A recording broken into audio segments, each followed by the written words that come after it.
Hi, this is Roger, thanks for dropping by. This will probably be a bit quiet, I'm a long way from the camera. Just introducing what is the last of a kind. I basically started a gardening channel to record the recovery of what was a vastly overgrown, unkempt garden, to bring it back into some sort of order, and I made lots of videos as the work progressed. I also was running a bonsai channel alongside it, and the bonsai channel had been running the longest and managed to get to monetization. The gardening channel was so far off it may never have even got there. So what I did was I merged the two together, and that's the channel you're now on now, Roger's Garden and Bonsai. It's a merged channel, so there are gardening videos and bonsai videos on the same channel. The bonsai are all in this garden, so it is all part and parcel of the same thing. But what I decided to do was that people that found this channel and liked this channel and stayed with it didn't get to see the videos that were made on the now dormant gardening channel. So I started to bring them forward and sort of introduce them as like a blast from the past. This is the last of a kind. This is the last one that I'm going to bring forward, and it's basically a garden update of how the garden was at the beginning of last year. So hardly any of this was here. The bonsai staging certainly hadn't been done, it was all squashed up together. So anyway, I thought you might like a look round at what the garden was like at the beginning of last year, before all the planting started and everything. And as I said, it's the last of a kind. I won't be doing it again. All future videos on this channel will be current day videos, so, you know, posted normally on the day they get filmed. Anyway, I hope you enjoy it, and I'll see you next time.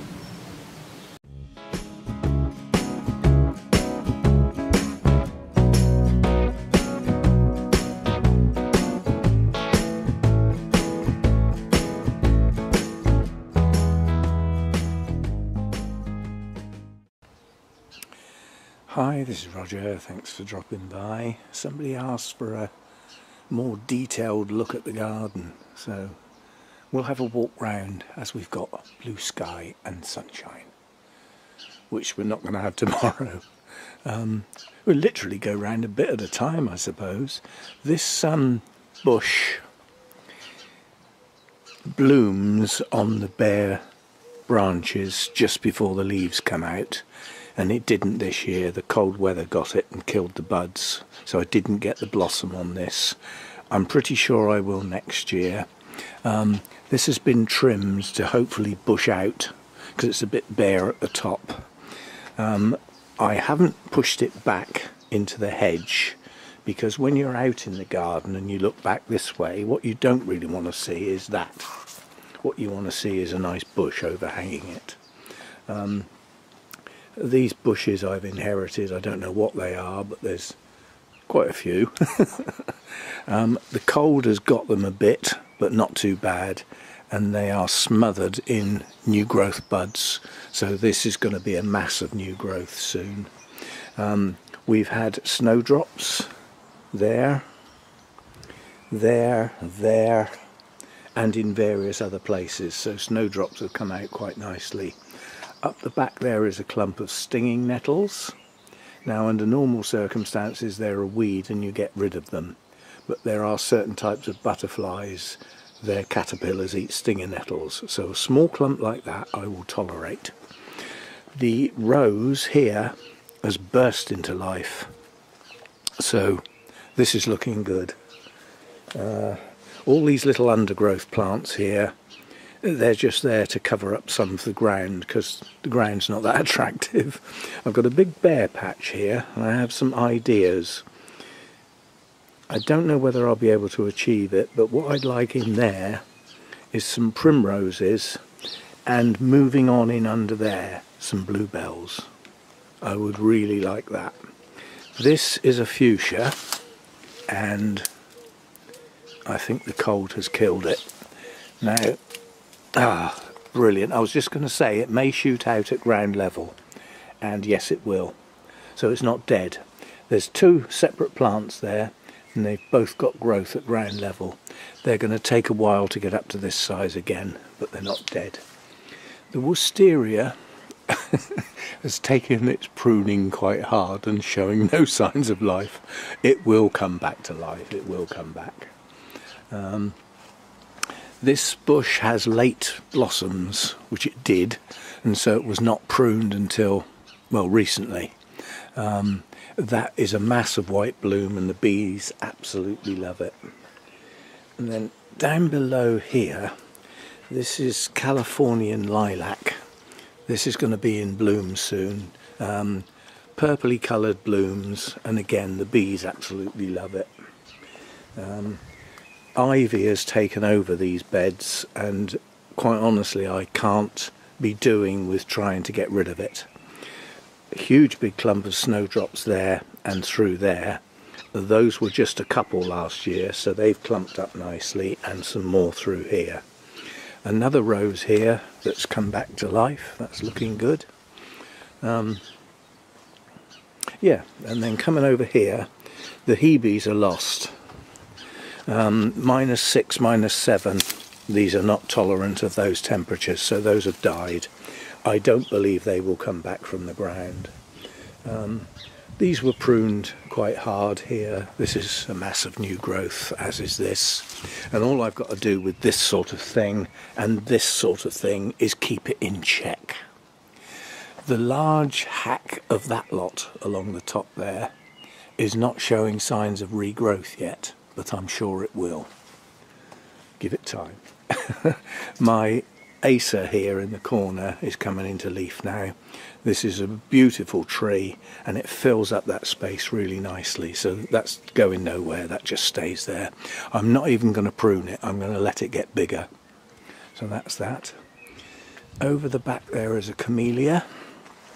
These are specifically grown in the UK to come into bloom as the last of the hard frosts come, and they kill the blossom. Luckily there's still some buds. Right, coming on round here.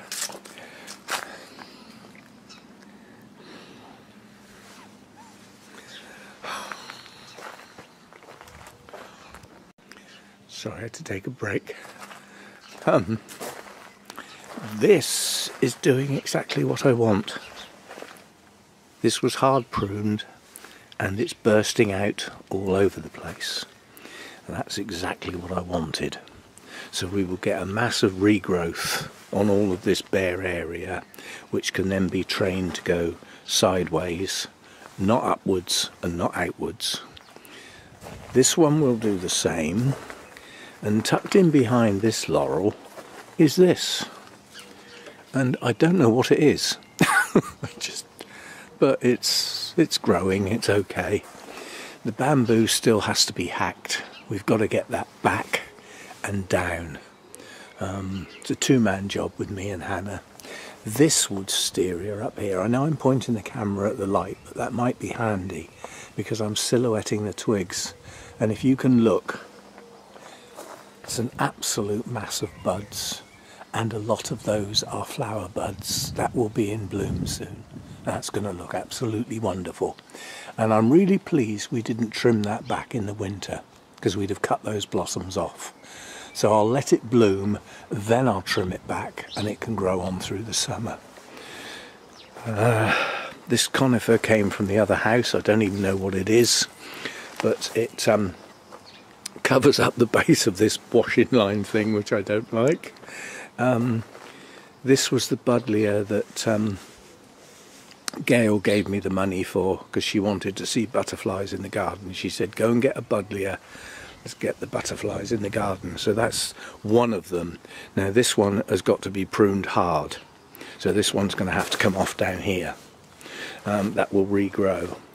With any luck, that is a foxglove, because my giant foxgloves in the other tubs were lost. Right, where are we now? Obviously this is my bonsai stand. the other stands that I'm sort of staging that I'm going to make are a little bit on hold at the moment until after I've got this flipping orchid talk done, which is the end of this week. And by the end of this week I'll have had that all put away and put to one side, and I can then concentrate on what I call the run-of-the-mill stuff, which is on hold at the moment. Now up there you can see the red leaves. That is an Acer that was totally buried in undergrowth last year. It was only because a little bit was poking out I even realised I had an Acer, and it's a good sized tree. Now that branch that comes right across it is the spiky stuff that I've got to cut down, and I cut a piece off and it got tangled up in the Acer and I couldn't pull it out, so it just died where it is. We've got a palm here, some sort of palm tree, and coming round here this is a rosemary. Once this is finished blooming, because the bees like this, then that will be cut back, because otherwise they get all woody and straggly.